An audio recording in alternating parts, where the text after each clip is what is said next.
Welcome to Office Hours, where we answer your tech and media-related questions 7 days a week, but of course only 6 days a week when you can watch it on the replay. Alexander will be our reader today. Alexander, what's our first question? First up is from the QR code, and Annie Kokendorfer in Viera, Florida asks, not happy with our current Panasonic PTZ low light performance. Other than Sony FR7, can you recommend PTZs for ballrooms? Front of house to stage is right around 100 feet. Need MCU shot. Thanks. Guy. Yeah, what's the budget? Because you can go all the way up to the Panasonics that are the UE160s, the newer ones, and you're looking in the $10,000 to $12,000 range per camera. So it's all about that sensor size. The question that I would have is, can you get away with matching another camera? Like we'll use a CX350 or 370 as a non-PTZ camera for our wide shot or our tight shot that just stays on a podium shot. And that way, that's either a manned camera or unmanned. So now you can spend less because that camera is less than half the price. So you got to look at the total ecosystem. There's great cameras that are affordable, like this one I was just looking at. Whoops, not that one. You want this one. I'll get to that video in a second. That was one of our NAB videos. Here's Telecam. So these guys make some really large sensor cameras. By large, I mean even larger than the UE 150 and 160. And I was turned on to these by the guys that do the curling events for the Olympics. So the UE 150 and 160 have a 1-inch sensor. This has their biggest one, because there's one called the Explorer, which is on par, but there's a newer one that's called, I believe it's Vision. It's one of these other ones. Maybe it's not even on their website yet. Has a 4/3, and so does Birddog. So I'd look at Birddog as one of the options. If you're price conscious, you might want to start stepping it down and look at the other players in the market. At the lowest end, you've got the OBSbots, which we did a bunch of coverage from the show floor with the OBSbots. They're pretty impressive for the price. So 100 feet, though, you're going to have to get those closer. And then the other thing is, can you light it? I mean, realistically, can you just throw more light on the stage or whatever it is that you're shooting and get away with not having to spend so much money? Chris. I don't have a specific recommendation, but you might look at Bolin. I have one of their outdoor cameras, and I've been really happy with it. Little different scenario than what you're working with, but they've got a nice product line that you might find something more suited towards what you need. Next question. This question is coming in from the QR code Kane Trouble in Mildura, Australia. Just confirming the Rodecaster video is getting 4K out. Was this from HDMI, or can it stream direct to YouTube at 4K? Courtney. Well, you can't really confirm anything because they just kind of announced this under the wire. They did not make a formal announcement of it, and you could just press the guy's arm at the booth and twist it a little bit, and he might come out with that idea. And what they conveyed when we pressed them for information was that it wasn't you working as a 4K switcher. In other words, it didn't have 4K out necessarily as a switcher, out the HDMI out. But it did take the HDMI inputs and would take 4K inputs out of that and provide them as 4K sources, which you could capture in your computer and then bring into OBS or Mimo Live or whatever you're bringing it into over the USB port as Ethernet over USB, I think, so that they would come in as NDI, 4K NDI streams over. Now, whether or not you could pipe them directly to YouTube, all that remains to be seen because we haven't seen them in the wild yet. So that remains to be seen. It was an announcement, so it does sound exciting that you will be able to use it like a interface, like a 4-input HDMI interface into a software switcher. So that is kind of exciting. But whether or not they will have a firmware update that allows it to output and switch, and do all of its graphics and all of its internal compositing and everything else in 4K, that I don't think is being done. Next question. This one's from Harold Williams in Portsmouth. Is the Blackmagic UpDownCross converter compatible or comparable to the Decimator? Courtney. You can compare it, whether it's a good comparison or not. I always think it depends on which mini converter. You know, they announced a new a rack mount, several $1,000 UpDownCross converter with multiple inputs. And we're not talking about that. We're just talking about the mini converters to compare it to the one with the MDHX.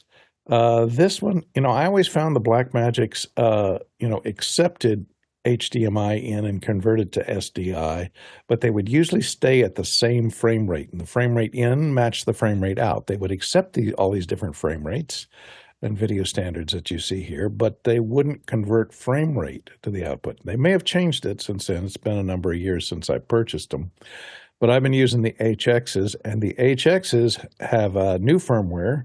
If you have one of the more recent ones, I think you can go on there on the CLD, CLE, and CLF models. You can download the new firmware. And they used to have two versions of this, was the MDHX and the MD Cross. Both of them did cross conversion, but the cross converter, the one that was MD Cross, had test patterns out, HD test patterns.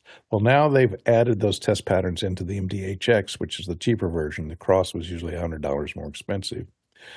So they may have dropped the MD Cross, and this is now their MDHX is now their cross converter that also generates video test pattern generators built in and tone generators. So it handles more formats than you can shake a stick at, and it will cross convert frame rates from like 23976 to 2997 and 24. Which is non-integer to integer frame rates, and not very many of them do that. So this is, we always depended on the MDHX. Also, the MDHX has this nice little LCD display up here that allows you to output, to see and get a readout on exactly what format is coming in over that HDMI or the SDI input. It tells you whether it's 1080p, 1080i, 1080p SF, 24 frame, 2997, 30 frame, you know, all the 5,000 different combinations of those things. You can figure it out by just looking at the LCD, because it analyzes the incoming signal and tells you what it is without having to guess what it is, which you have to do on the Blackmagic. So this is about $100 more for the Decimator design than the one you'll find from Blackmagic, and I think it's worth it. Next question. All right, this one was submitted to the QR code. Andy Korkendorf from Vieira, Florida asks, I have a new CEO with bright light aversion eye issue for ballroom stages. This makes Lekos difficult as we must dim them. Do you suggest TV studio lighting, fly a grid with soft lights close to the stage, or thanks for your suggestions? Alexander. Yeah, so you probably want what I would suggest is some soft lighting. You can build, your own softbox and stuff like that. And it doesn't have to be necessarily specifically this brand, but for example, like if we look at the Nanlux division of Nanlite, they're the higher end pro level lights. For example, something like this, like the 600C, which gives you a ton of firepower. I mean, if you just look at the sheer specs alone at, over 20,000 lux at 3 meters, it's quite a lot of light. So you can get yourself some of these and then build like a big 6x6 softbox with like some silk fabric, something like that, would probably be easier in someone's eyes. And of course, the other thing too, I don't know what the cameras are, but if you have better cameras with larger sensors that'll take in more light, then you can lower the overall luminance of the whole space too. And of course, it helps if you have somebody that knows what they're doing in terms of lighting as well, to light that scene properly. Courtney. In dealing with teleprompters in live shows and on-camera teleprompters, I've faced this over all the years, and people who are myopic are really affected by brighter lights, and they cannot see. Their eyes lose focus. And I found that it's not necessarily the brightness of the light, but the angle of the light that makes a big difference. If you raise the lights up so that they're out of their direct vision, so they're not looking directly into the lamp itself, that makes a big difference. Get it out of their eye line. You raise it up, it won't be as flattering a light as a low right from the camera level input. We used to always run into this problem when the DP would come and put an OB light right on top of the teleprompter and blast it into the person's face to eliminate those wrinkles. And then they couldn't see the teleprompter at all because their eyes would iris down from that OB light and they couldn't read. So I had to convince them to move the light up or down lower or up, but keep it out of their direct eye line so that they're not staring into the lamp fixture itself. And that will help tremendously. And, you can have a nice soft light, as Jason was saying, an array of soft lights down low to eliminate them from underneath and to fill them from underneath and then key them from overhead. But it's death if you have a spotlight or a super trooper from back of the hall, at eye level, just blasting into their face. It's going to be really tough. They will not be able to see the audience or the people they want to establish eye contact with. So try and, if you can, get those lights up in the air, up towards ceiling level and away from their eye lines where they're going to be looking. Next question. This one is from Harold Williams in Portsmouth. When I stream a 3-day conference to YouTube, the stream will stop suddenly for no apparent reason. Is it better to use a different stream key for each day in order to keep the session from expiring? Oh boy, Guy, I was hoping you were going to help us with that. There we go. Yes, Guy. I'll jump in. I'd love to know what the encoder is, because that sounds like an encoder issue.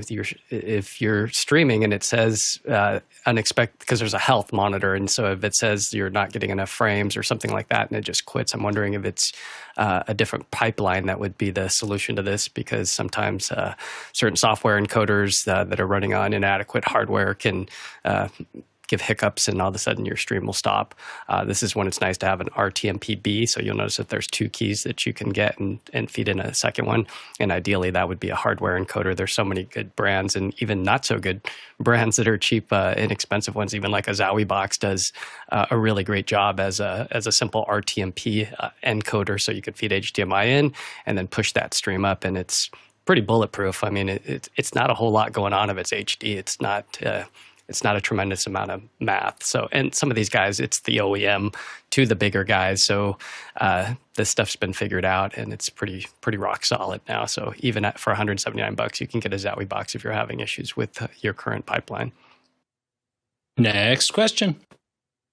This one's from Andre Dole in Berlin. I was impressed by the demonstration of the Birddog XL Ultra at After Hours NAB. What do you think about this 4/3 PTZ? Guy. Yeah, I mean, it's amazing because you're getting that almost cinematic look, especially when you zoom in, because the more you compress that image, if you're at the halfway across that zoom range, and this thing will go all the way up to 40x in HD, so you can really get across a whole ballroom with these, whereas traditionally you would need like these box lenses or something with some reach. So we're getting into this world where, man, you don't have to go buy 3 Ikagamis or rent, I should say, because each of those box lenses are like $100,000. So depending on how much reach you need, where those camera positions are, these are a tremendous value. And there's 2 cameras inside of this XL. So one can be used as a wide shot, which is nice because like at our house of worship, sometimes you want to cut away to the wide shot while you do your move. You don't want to do an on-air move with the PTZ because some of them just aren't that graceful. And actually, this is one where it is pretty graceful. And what matters is the size of the gearing and the motors. Because what I noticed, and this is one of the great things about an NAB, is the deceleration on your move. So as you start to move, you'll notice that the cheap ones are very abrupt, and it just feels shocking. Like when you have like a $1,000 PTZ camera that's not very good, when you move it, it just grunk, grunk. It's really... It's jarring for the viewer, whereas like the UE 150 that I use, it's so graceful and it's just physically massive, and there's gears in there, so it's purely physics. And this camera is a larger one. So Andre's talking about where we went. Omar and I went on the show floor. We were broadcasting into After Hours, and we were able to ask these guys some questions. One of the unique things that we pulled out of that visit is, let me pull up the the website so you guys can see. So this is the back of the unit. You're going to notice not only does it have 12G SDI, 3G SDI, there is 2 outs. So you can have the wide shot and your PTZ close-up, and it's got an SFP module. The other thing it has is XLR ins, and you could convert that to Dante. So you could have a mixer that's closer to that camera, and you run your line out into here, and then you could convert that to Dante. So that's one of the inside scoops that I don't see anywhere on their webpage, but they talk about these things, on the show floor as you start to ask questions. But this is a fantastic camera. The look is just amazing for the money. I mean, you're at $7,000 for this versus our UE 160s are sitting around $12,000. So when you're comparing these, it's all just a matter of how many cameras do you need. I'm going to push some of these interviews into the NAB section of our Discord. We recorded it. This is the Opus clips, and I processed it through just to see what would happen. And there's some just interesting things that people said, because the AI in here is saying 97, 97, 96. So it's going by sentiment. Like it can tell if people are excited. And one of the ones here is Unleash 2 cameras, XL camera, and the IHX. And these weren't meant to go like on our YouTube channel or anything like that. So we'll pick some of these up and put them inside of the back end. So this will give you some exclusive content, like that one RØDE interview that Courtney was talking about. I haven't processed that one yet, but we stopped by Joe DeMax's booth. We talked with Doug Johnson. So I'll throw a couple of these on there, so that'll give you guys an excuse to go visit our Discord and go get some exclusive content. Next question. This one's from the QR code submission. John Rocket Nichols in the Bay Area asks, I just received a bunch of panel lights that arrive in really nice boxes. Do you keep these boxes for storage and stackability, or do you get rid of them? Alexander. I get rid of them. And here's why. If you need to store these products and you don't put them in a really nice tight case like a Pelican or something similar, that's a good seal, you want to always plan for the worst and hope for the best. Because let's say you put that in a storage locker and let's say your storage locker is in a place where there's water pipes everywhere, like my place, right? So if a water pipe bursts, and you got cardboard boxes, those lights or any kind of electronic device is going to be completely ruined. And then you're going to wish you would have had those things properly cased. So I would look at proper cases to store them. Courtney.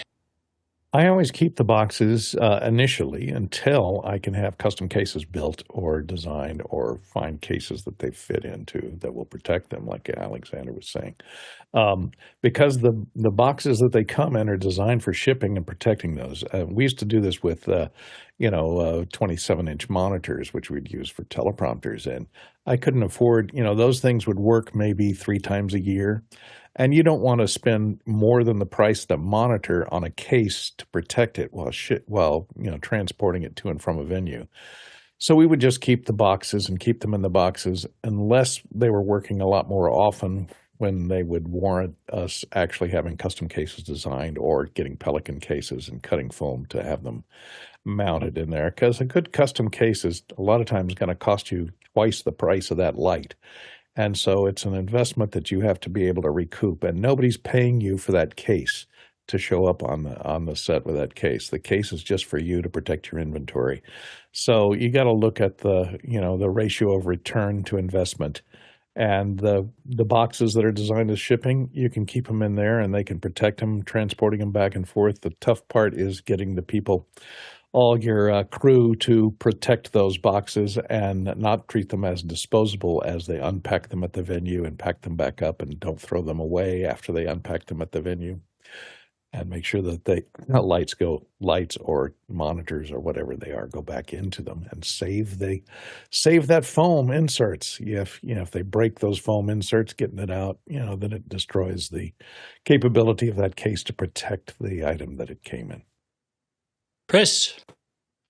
David Brady in the chat says keep the boxes during the return period, usually 30 days and or warranty period, then pitch them. And that's usually my strategy. When I take the box and I'm like, I'm going to save this. And what ends up happening is it sits on the shelf for a year or two. And then I'm like, wait, why do I still have this box?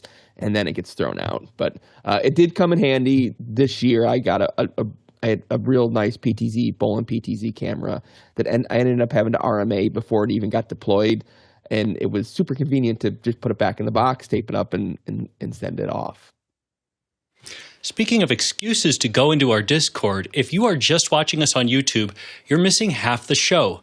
Join the community, ask questions, vote, and chat Mukana at officehours.global/join. If you have a quick question, go to askofficehours.global. That's askofficehours.global, or follow the QR code that should be appearing on your screen right now. Next question.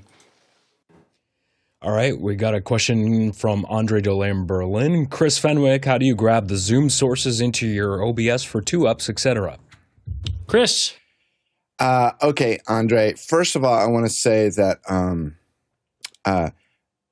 I'm doing my show super on the cheap. Okay, I'm trying to spend no money, like literally no money, and it's part of kind of an underlying ethos. I think that in our industry, we glamorize, like, I got this newest thing, or I got this better resolution, or I got this new converter, or whatever it is.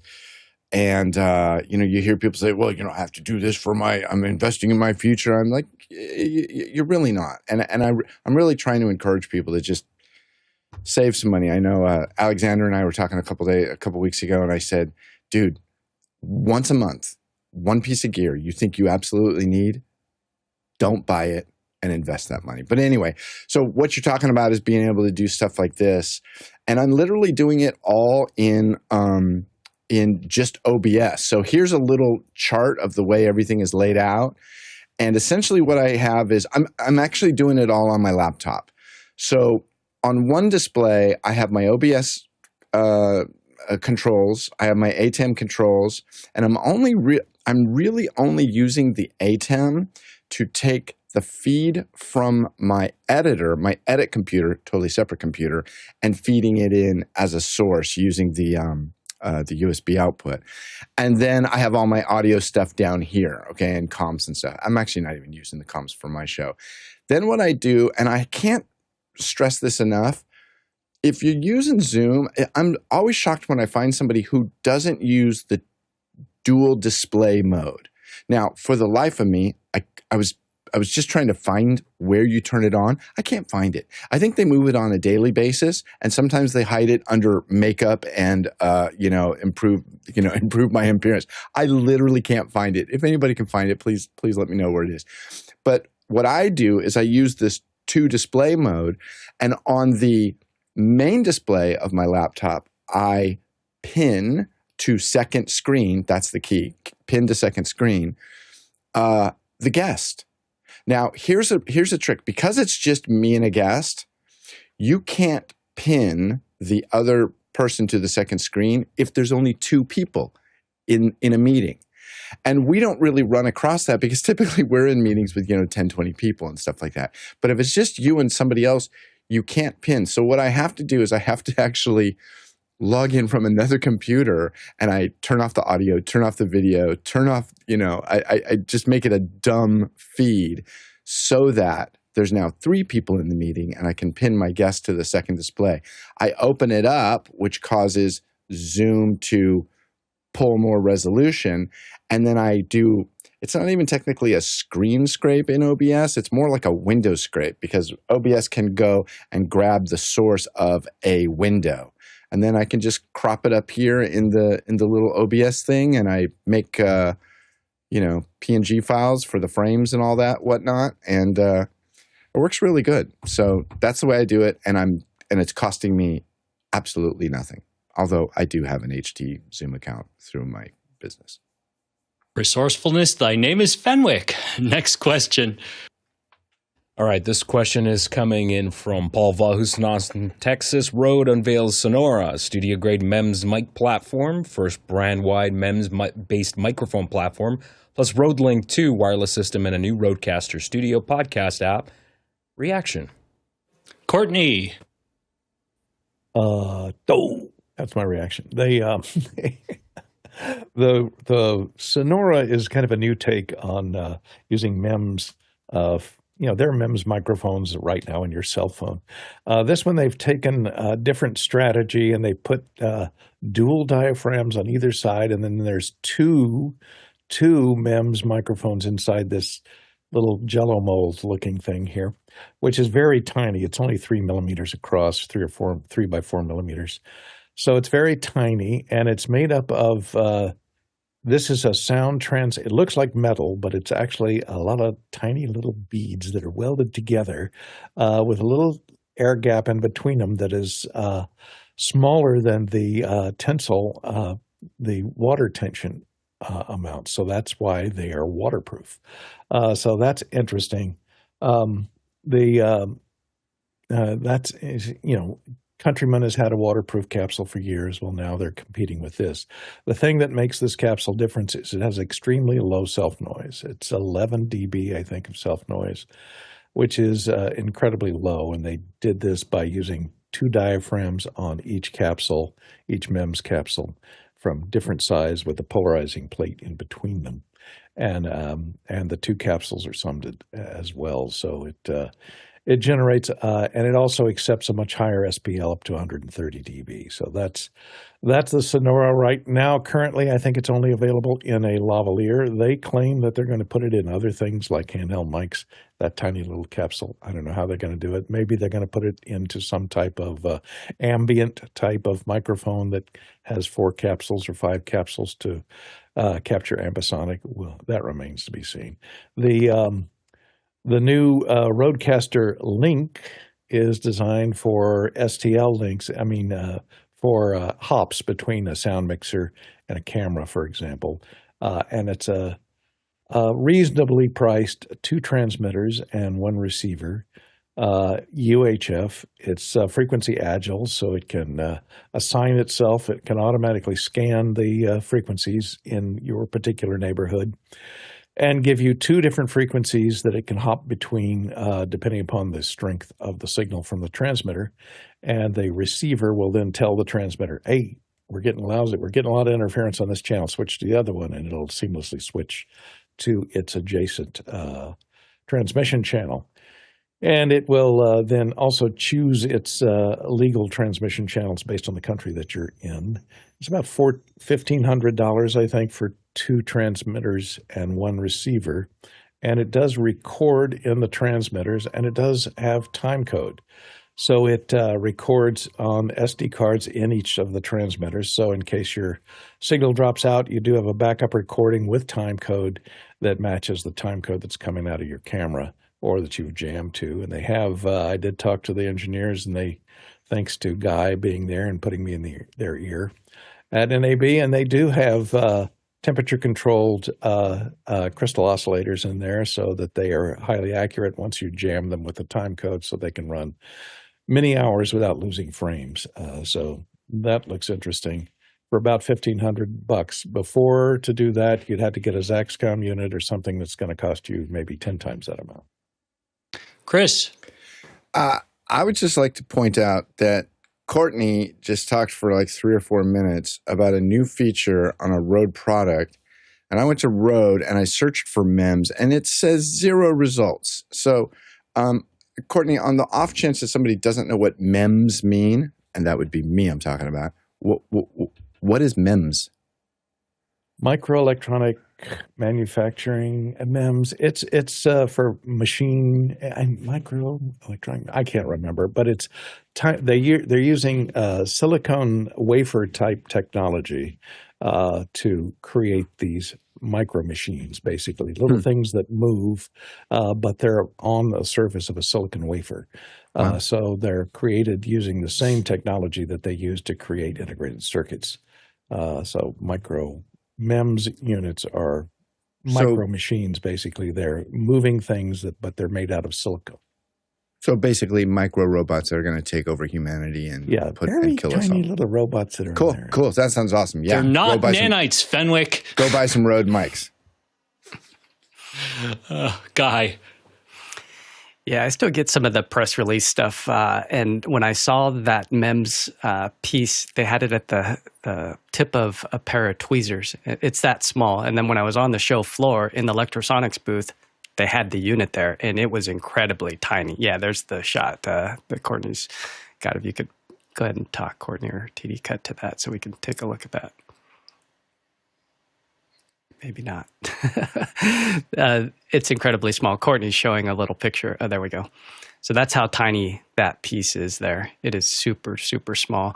One of the other benefits of going to NAB, Courtney was able to ask the engineers some of the stuff that you just wouldn't find anywhere else. And the other thing is when I walked by the Saramonic booth, they had something that looked very similar. But when you get into the nuts and bolts of some of these technologies, you start to hear like, hey, wouldn't you get sued by Zaxcom if you tried to put recording in with a wireless transmitter? Because there's a patent there.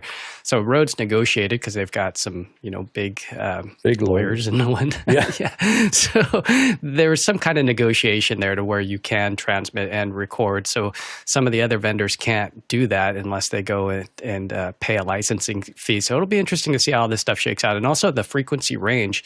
It was like 400 to 600, which is, again, they acquired Electrosonic. So this big, powerful company is able to go in, make an acquisition, then take these things that would normally, like an LMB and an L.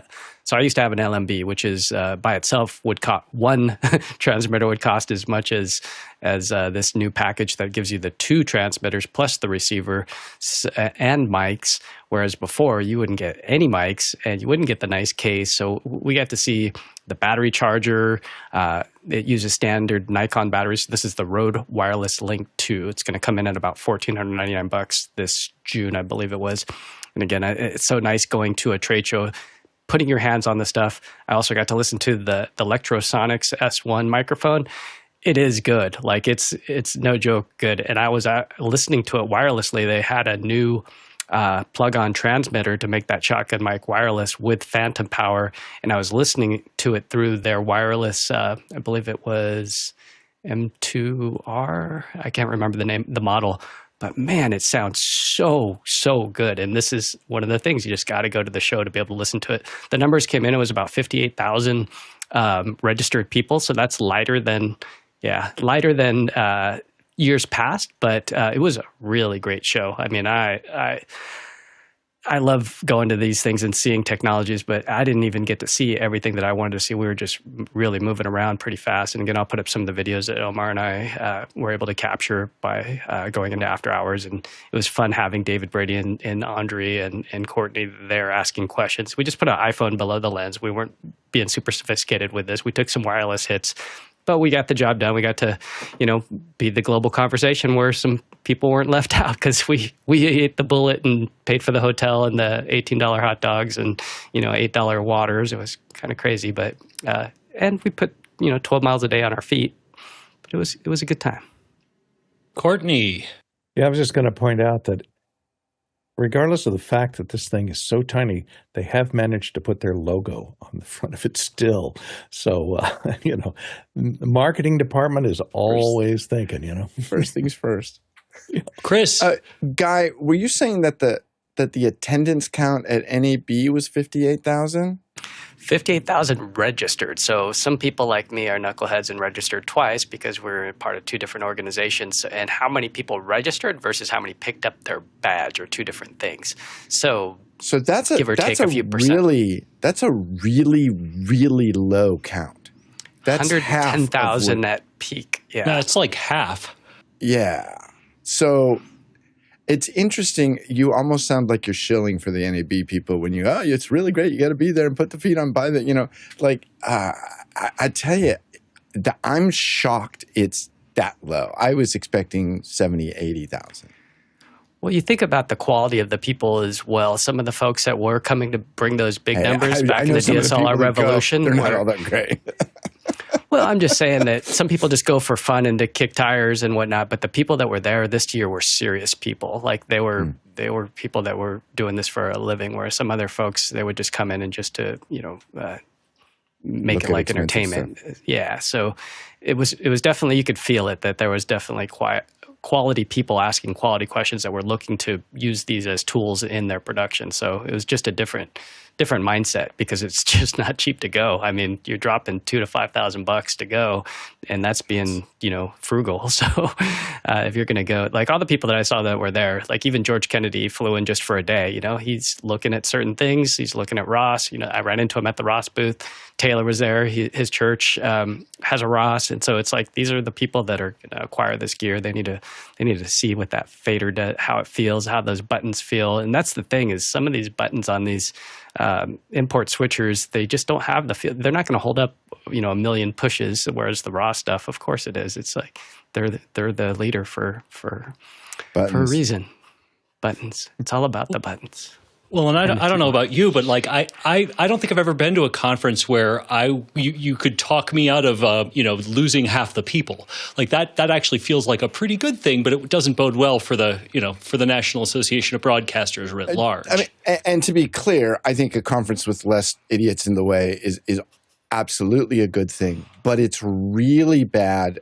I'm looking at it not even for our industry, the television industry, but it's really bad for the conference industry, because and I really do believe, unlike Guy, that conferences are monumentally stupid, and the cost of flying all those people in, and eventually, and I'm no greenie, don't get me wrong, but eventually people are going to start counting up all those carbon credits that are being used just to go touch a button. Are you kidding me?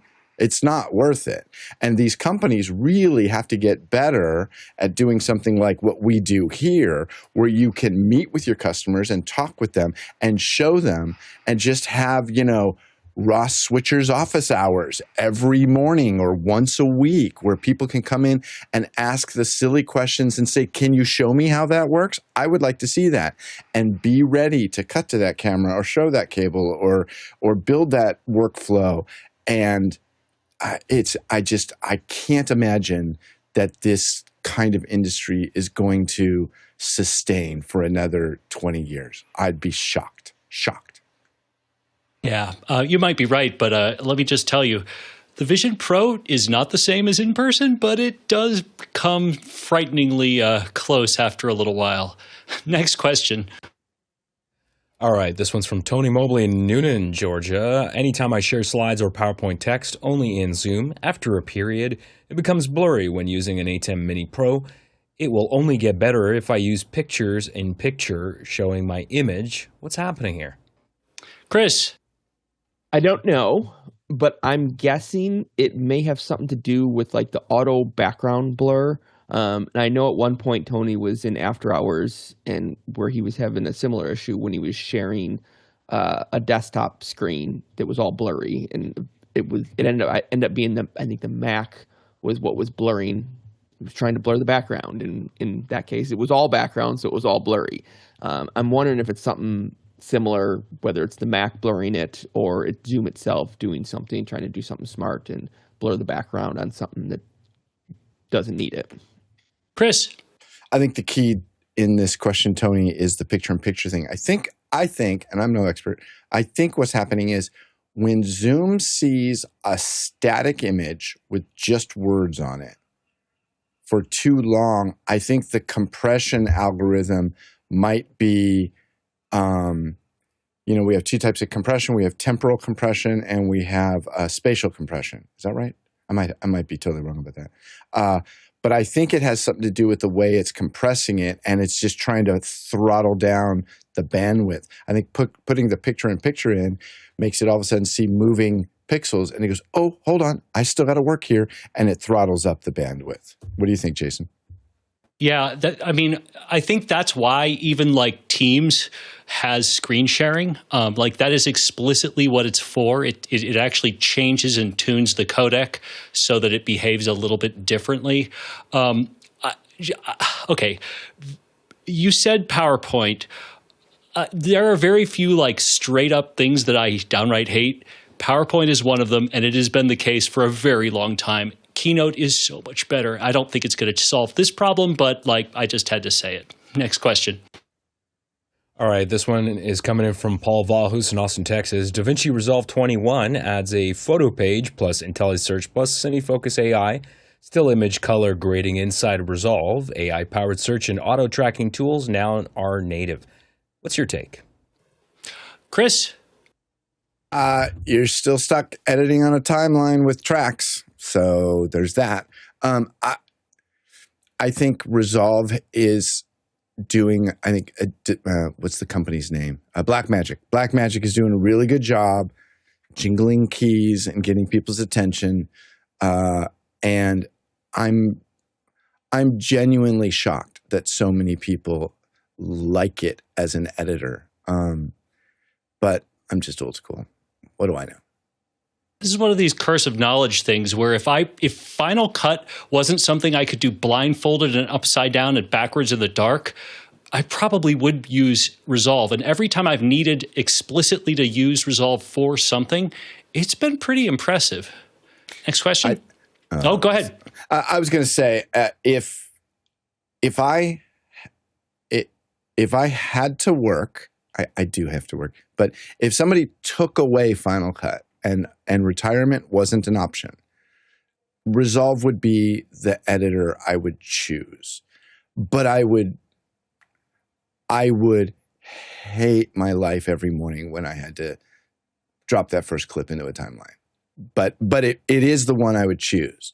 But I've already decided that I will retire using Final Cut Pro. That's a little dystopian, but yeah, I feel you. Next question. This one's from Tommy Shanson, St. Paul, Minnesota. Could Fenwick expound on the creation and implementation of the PNG frames in OBS? Fenwick, expound. Well, to be clear, Tommy, I'm not making the PNG frames in OBS. You can make them in, Photoshop. You can actually do it in Keynote if you so desire.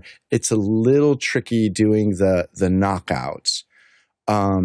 And I choose to make them in After Effects. And there's a multitude of reasons why. I'm not going to go into that here. But basically, I'm making a PNG that looks pretty, that has whatever artwork in it, and then I cut 2 holes in it, and the PNG file format retains the alpha channel information. When you import an image that has alpha channel into many switching tools, ATEM being one of them, OBS being the other, and I'm sure all the other ones, what's the one that everybody uses online?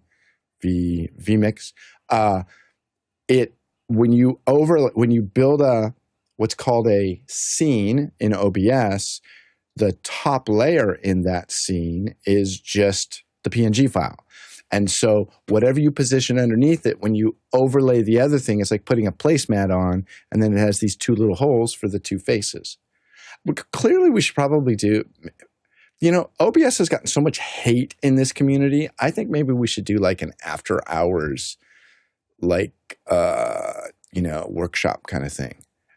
It's pretty cool. And even Guy, Mr. Super Tech guy over there, I was showing him what I was doing. He's like, wow, I'm kind of shocked it's working that well. And on a Mac. Right, it was terrible on a Mac when we were mostly hating it during COVID, in fairness. Yeah, but I used it every single day during COVID, like every day. I wasn't asking it to do a lot. I think I'm using it for more, but wouldn't you agree, Guy? It was pretty cool, the stuff I was showing you the other day. Yeah, for sure. I mean, you do have to pop out chat, and you have to hit full screen, and there are a few little gotchas, right, for the dual screen on Zoom. Is that? Listen, the dual screen on Zoom, again, I cannot figure out how to turn that thing on. I've still been looking, and maybe we could, get a bunch of smart people together in after hours, and in a couple of hours, we'll figure out where that switch is. But the dual screen thing is important. I do, I have you set up, just like I showed you on that graphic, just on a whole nother screen to be the source for my second head. But the PNG thing it's not that hard, Tommy. It's kind of basic switcher protocol. Something with an alpha channel laid on top will reveal what's underneath it. You do the same thing if you're building a lower third. I got the key down there, or I didn't make a button for that. But so it's the same thing. It's just a bigger thing. It's a whole, they call it a mortise, an overlay that has holes in it. The mortise, I believe, means the hole. Chris Sabato. So I'm going to step back just a little bit. Did Fenwick say that he uses After Effects to create a PNG and then just brush by that and be like, well, that's not important? Like, No, it's very important, and I literally did. I tell you what, Chris Sabato, you can go on the YouTubes, search for Chris Fenwick, After Effects. I did a lecture at NAB of why me, the Final Cut user, uses After Effects and Photoshop for anything that has text, and you can watch it on YouTube. I'm sure you'll find it. Photoshop, I get. Like, if you have After Effects, you have Photoshop. I think After Effects seems way too complicated for building a static image. It seems that way. That's a fair complaint. And I remember the first time I met somebody who did that, and I was like, "Are you stupid?" And then, but when you spend, and I have After Effects and Final Cut open side by side all day, every day, and when it's a muscle memory thing. It's like I can overlay and key and mask and blah, blah, blah, blah, blah, blah, blah. So, yes, you did hear that. But the lecture that I did at NAB a few years ago about why a Final Cut user would use After Effects or Adobe products for text, it's a good listen. It's worth watching. Alexander. All right, Mr. Fenwick, your national nightmare is now over. You go into Zoom settings, you go to I put the link into chat, Fenwick. Meetings and webinars, and it's right there halfway down the page, dual window. You're right. That seems like a dumb place. I would have put that at the top. I would have put that at the last place you look, Fenwick. General. I would have put it at the top of general. It's that important. Courtney. I was just going to point out that, a lot of the graphics departments that I've worked with over the years for creating stills would use Illustrator because they came from the print world. And because it's stroke-based, it scales to almost any resolution, although not exactly the same every time. It may move half a pixel this way, half a pixel that way. So if the strokes end up on not a pixel boundary, it'll move it. And that's a problem if you're trying to do animation and have everything lined up, but one thing changes. It may not land exactly pixel perfect every time. Render it out as a pixel-based resolution. There's good reasons for using Illustrator too, because I have on many occasions built something for video, and somebody said, "Oh, I really like that. I'd like to put that in our brochure. Can you send me that?" And if it originated in a vector-based tool, Photoshop, obviously better. Well, no, Illustrator as opposed to Photoshop. I know. That's what I say. If it originated in Photoshop for 1080p, it's going to look like warmed over cat vomit if you put it out on the video. It's only elaborate if it's not your cap and trade. If you don't do it all day, every day, in which case, if you are a brain surgeon, I bet you can do amazing things with a scalpel. Most of us can't. It's just a matter of what you use every day. Guy. Yeah, it's funny that you mentioned this because I was in a show yesterday and they were saying, that there's a different look on all your shows, and maybe this is a Sunday type thing to talk about. Somebody saved this as well, but they were saying, I could tell that your rounded corners are a little pixelated because you're scaling up in your Mimo Live from 1080 to 4K. And so there's people in the industry that are watching that really are pixel peepers that'll go in there and be like, I see some anti-aliasing going on right there. I could tell that that's not a native resolution graphic. So it is important. I mean, when you're doing this stuff and you got people that are expecting the best, then you gotta have that pipeline that is clean when you upscale, which in this case would be a vector graphic. I'm not sure who originally made our mortises and our graphics for extra hours, but we need to go back to the native application and re-output them so that they are clean PNGs or whatever format animation codec. I'm not even sure how the alpha all worked on that, but whoever designed them, I don't know if they're even around anymore, but there's people watching that really care about rounded rectangles and anti-aliasing. It's a thing. It really is a thing. It should be pristine. And if you are one of those people, join us. You belong here. You can help us. Volunteer, donate, officehours.global/volunteer if you just happen to know exactly the right way to do a rounded rectangle. Or if you don't, but you really like what we're doing and just want to contribute, we are a 501c3, which, again, I'm not a tax professional, but I'm pretty sure that means you can take a tax deduction by donating to Office Hours. Next question. All right, next up is from Jonas Daltel in Stuttgart. NAB claims 58,000 people registered. That's 3,000 more than last year. Did it feel like that? The rumor is that they counted vendor badges as well. Guy. Well, if you're a male, you really feel it when you go to the restroom at NAB and there's a line that you can't get. You have to wait 5 minutes to go to the restroom. There was really no lines this year. So you could, in that aspect, you could certainly just go, wow, it's definitely lighter attendance here. And then in years past, you'd be going down the aisles and shoulder to shoulder, elbow to elbow. So when you talk about feel physically, it definitely felt lighter. But as you approached some of the vendors, and a lot of them were just standing around, like sometimes you were the only person at that booth, which in years past, you had to, again, squeeze an elbow in to get past or get close to be able to even listen to what that exhibitor was saying for a one-on-one. And that's, again, one of the nice things about going is sometimes there's a conversation that's happening between two people and you're just sitting there waiting your turn and you hear something, you're like, oh, that answered my question, or wow, I didn't know that, or wow, that's a great workflow. By the numbers, here's the email that they sent out, the 58,000. They say registered attendees, and then they also say 70% were buyers, 48% first-time registered attendees. I mean, I've been going to this show since '99, so 27 years, and it's definitely changed. 58,000 registered attendees, 22% international. I think this number dropped significantly just because, like, Jonas didn't go because, there's politics involved and it's expensive again. But with the political climate, I'm sure this number would have been closer to another 10%. So 911 press. I had one of those press badges. 132 first-time exhibitors, and that's an important number as well. Like, what new products are coming out, and how are these folks getting in front of these new people? Because as you see these first-timers, who are they? There's this whole content creator marketplace that's opening up with YouTube.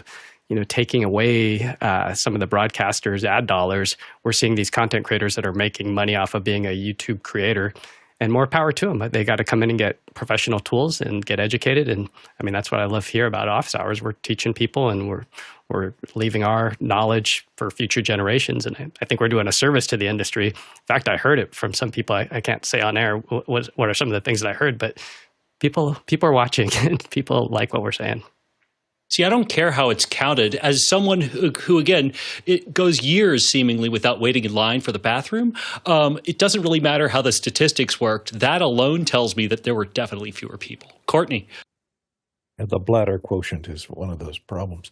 I didn't go, but I did, thanks to Guy and Omar for providing us a look behind the scenes, walking up and down the aisles. I've been going for 40 years straight. And I stopped going around COVID time.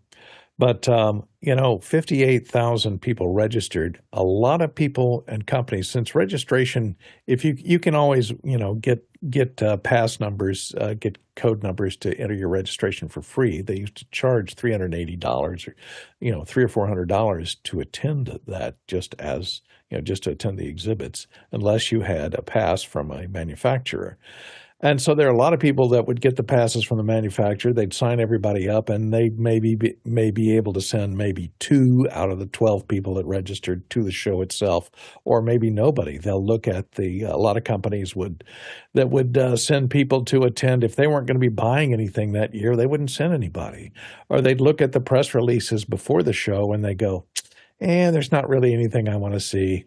We're all registered, but we just won't go because it doesn't cost them anything to register. So as a result, you'll get a lot more people registered than attend. Also, the floor space, the exhibitors, was cut way down this year and last year than previous because there was no South Hall. And the South Hall is a massive building with 2 floors on it, and they wouldn't even fill the South Hall, but they'd come close. It'd be about 3/4 full. There was no South Hall this year.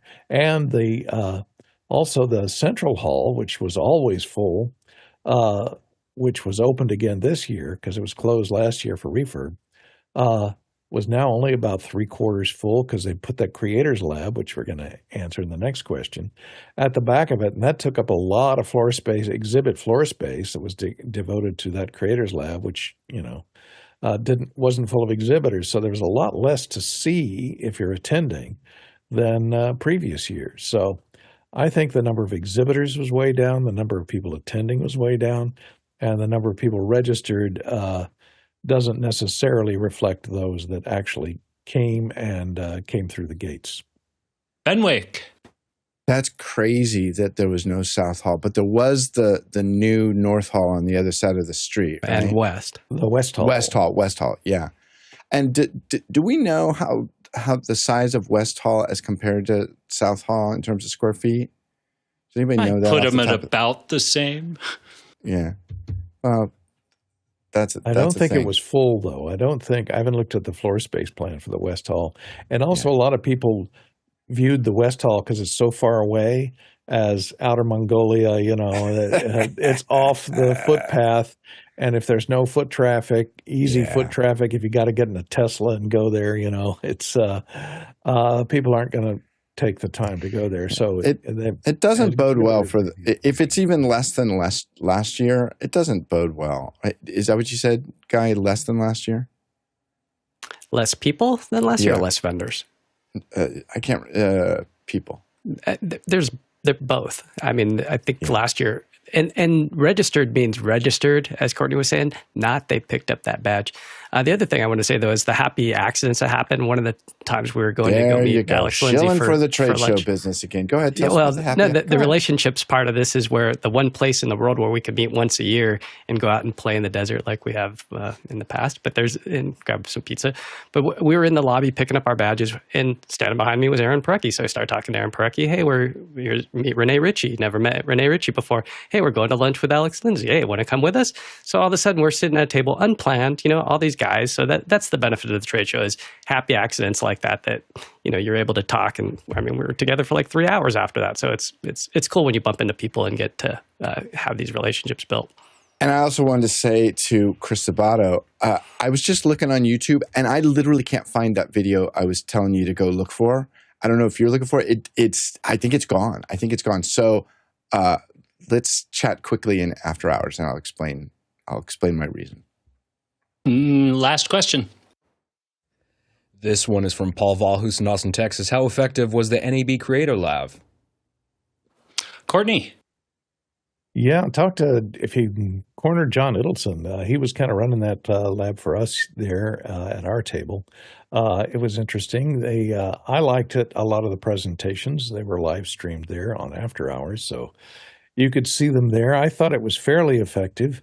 It took up a lot of the floor space in Central Hall, and if you're looking for, this is the size of the West Hall, the North Hall, and the Central Hall in the current floor plans. And if you look down here, here's what the South Hall used to be, which was this whole area here, which is like 2 blocks long and 2 floors, whereas I don't think the West Hall has 2 levels in it.